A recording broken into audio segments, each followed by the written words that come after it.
99.9% of home plumbing projects will include dealing with cold water, hot water, or the waste, and most of them will include all three. So today I'm going to show you how to move, extend, or install all your standard home pipework, either in copper or in plastic, so you don't get leaks and you definitely don't get stuff like this.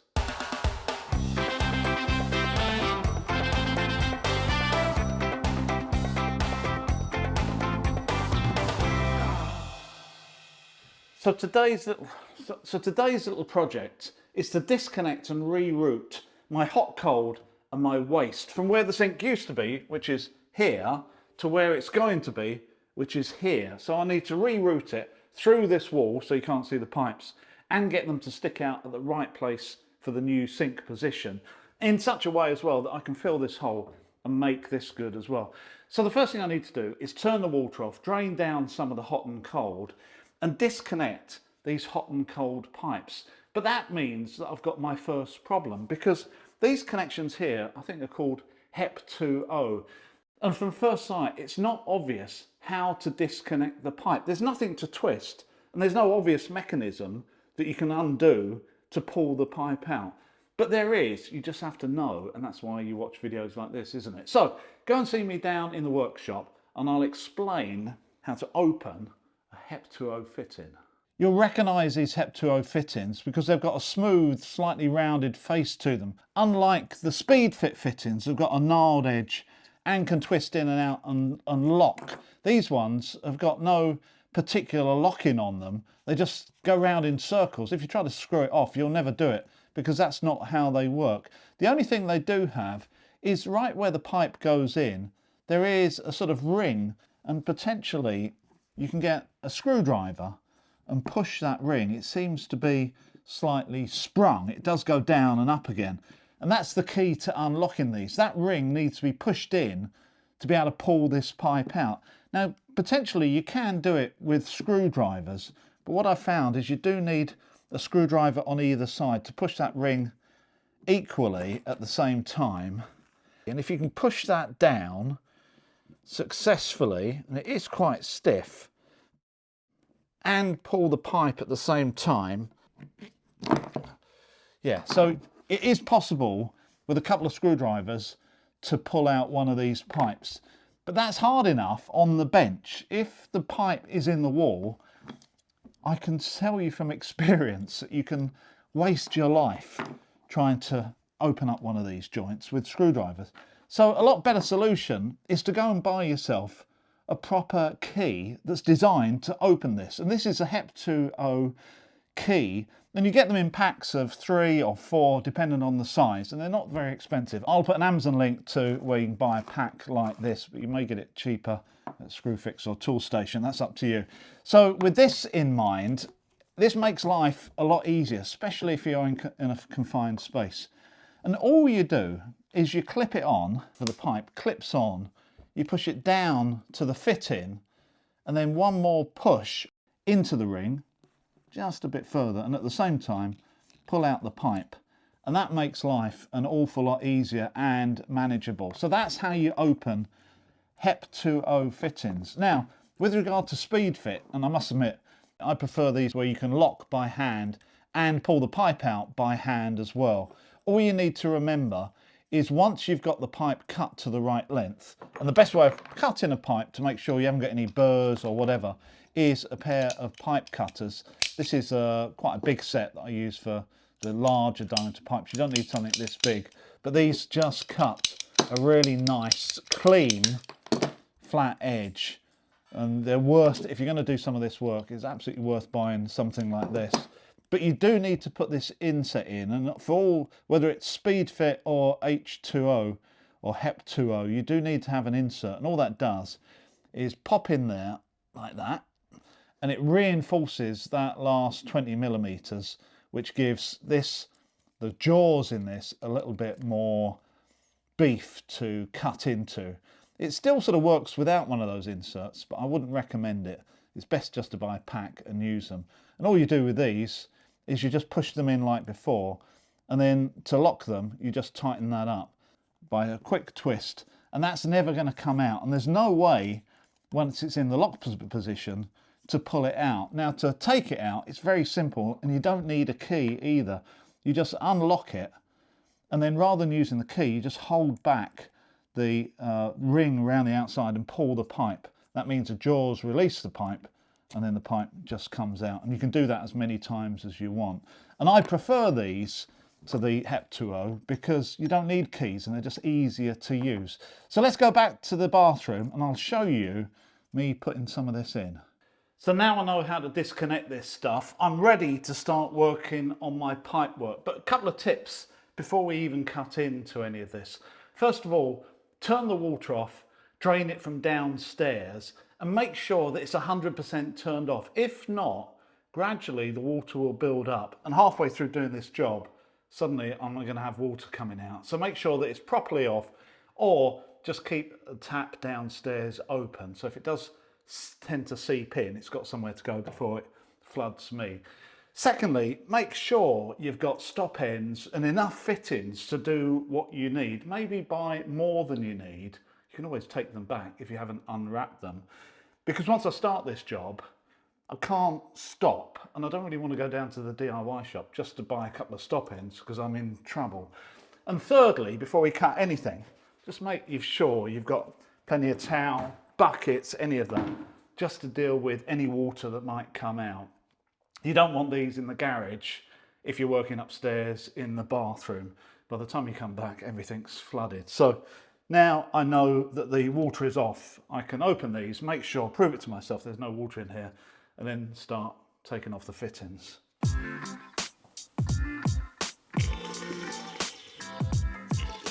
I double check there's no pressure in the pipes. Then I can use the 15mm blue HEP 2.0 key to take out the pipe from the first fitting. This is where my new pipe work is going to start from.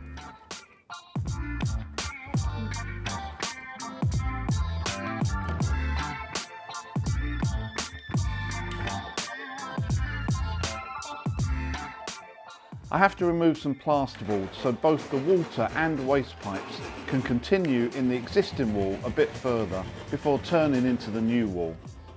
If you do saw plasterboard like this, just double check the cavity behind first, just to make sure there's not any other pipes or cables before you go sawing through them. Here, I'm not actually measuring the pipe lengths, I'm just offering up the pipe and cutting it to size by eye, which is easier if you do have a pipe cutter.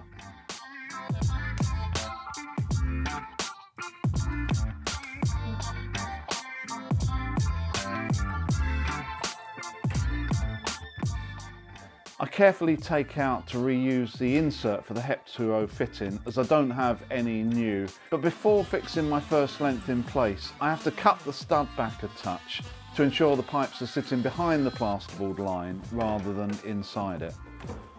And this is a great thing about push-fit plastic pipework. You can easily install it with almost no room like I have in the cavity here.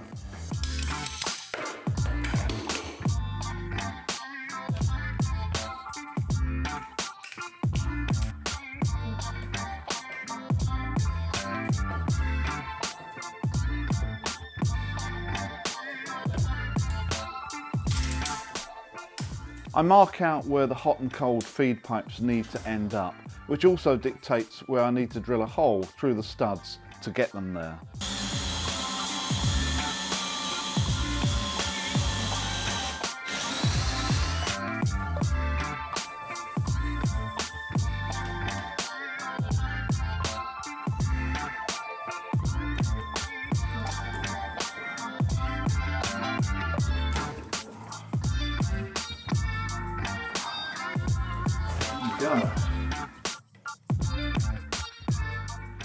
The installation of this type of push-fit system is really quick, and it doesn't take long before the pipes are at their connection point with the future sink.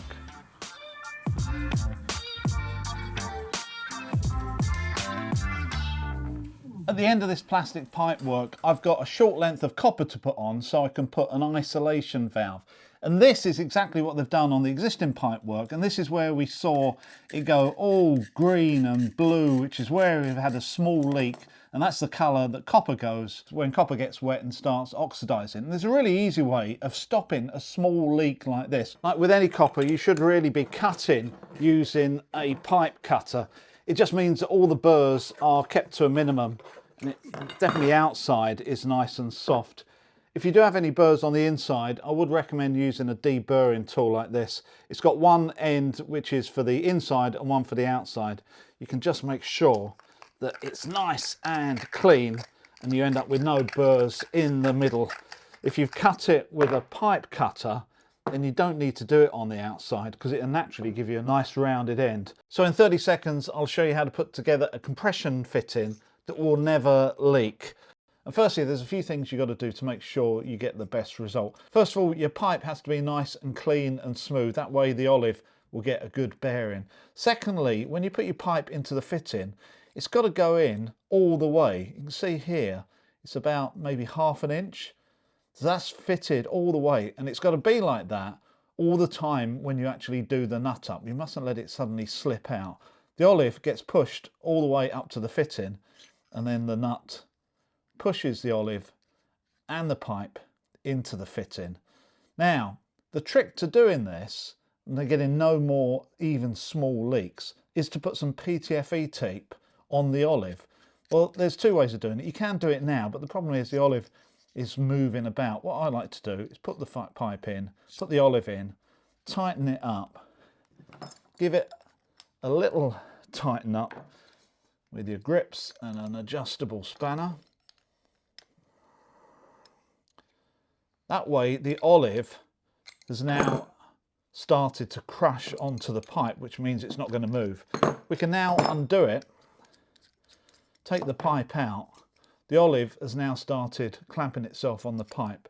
So with a bit of PTFE tape, and we want to do this in the direction that the thread is going to go on, we want to cover the olive on both sides with PTFE tape.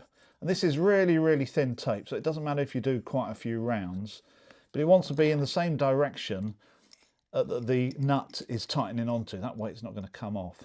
Now with that on the olive on both sides, it's going to get a good fit in here and on this side. So now we put it together,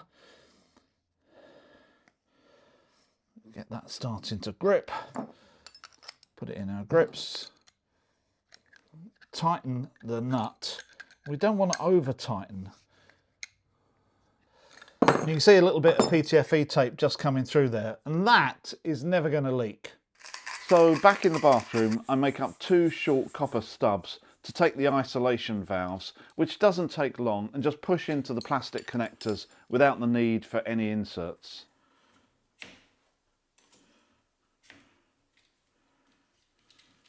Essential tip here, make sure your isolation valves are in the closed position before you go downstairs and turn the water back on. With the water back on at the mains, I run some through to make sure that the pipes have water rather than air in them, and then check for leaks, and also use a piece of tape just to indicate which is the cold for any future work I do. So now the hot and cold pipes are complete, let's talk about waste. And the pipe I'm using for the waste today is 32mm PVC. Now you can get these in different sizes. 32mm is about the smallest you can get, but for a single sink is absolutely fine. The fittings I'm using just push over the end, then they get welded on using PVC cement. And you'll notice I say welded rather than glued. That's because the cement actually melts the surface of each fitting, and because they're intact and in place, then that melted surface all becomes one and it becomes a really tight joint. But first of all, let me show you how to cut, prepare and get ready for this cement. Although I've been cutting this pipe successfully with my large pipe cutters, most DIYers will use a hacksaw to trim to size, which naturally leaves a lot of swarf on both the inside and the outside, which you really need to remove, both to get a fully welded joint and also to make sure there's nothing on the inside of the pipe to encourage any solids to build up and block the pipe in the future. I would always recommend dry fitting a series of pipes like I have here before fixing them together permanently, which is easily done just to make sure that everything fits together. Also, with multiple bends, it's important that when you do use the cement, you get them at the right angles. So marking a couple of what we call witness marks means that you can twist them back to the exact same angle that you had in the dry fit stage. To weld these pieces together, I like to add plenty of cement on the outside of the pipe. You don't need to add any on the inside of the fitting if you can twist the pipe all the way around. Then just push them together, twist a revolution and wipe clean any excess. Putting cement on the inside of the fitting isn't needed, and you do run the risk of putting too much in and pushing it into the pipe, which could cause a future blockage. As the waste pipe is going to be longer now to the new sink, it needs a fall on it. The recommended fall for these types of pipes are between 1 in 40 and 1 in 100. Here I'm aiming at 1 in 50, which means over the 1 metre length is 20 millimetres. As I have the thickness of a double stud here and my hole saw is quite shallow, I need to connect the two sides with some stitch drilling before I can remove the centre plug.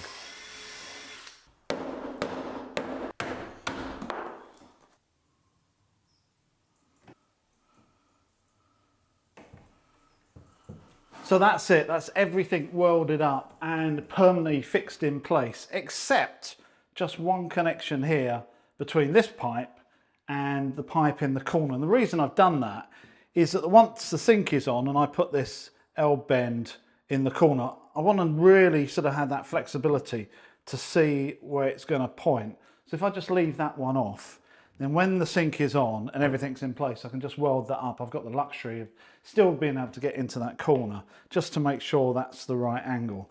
So I can't really do any more until the sink is on. And as if by magic, the wall, tiling and sink is soon installed, giving me the waste outlet to aim at for the final connection.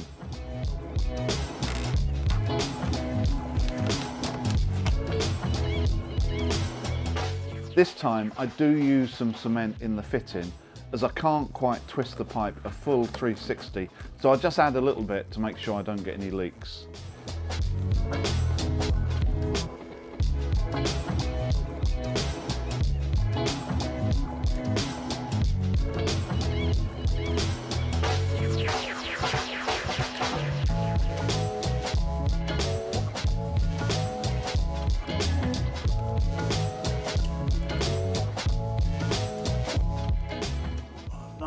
Which one goes onto which.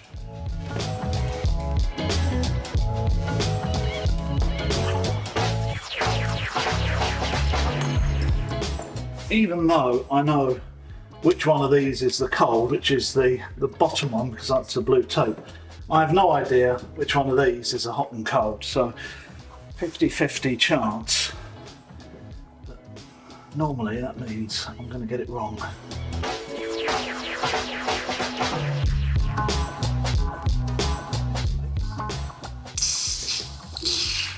Okay.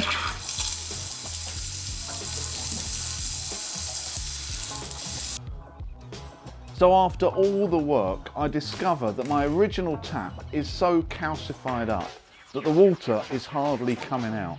So I immediately get onto Amazon and order a new cartridge, which should sort the problem out when it arrives.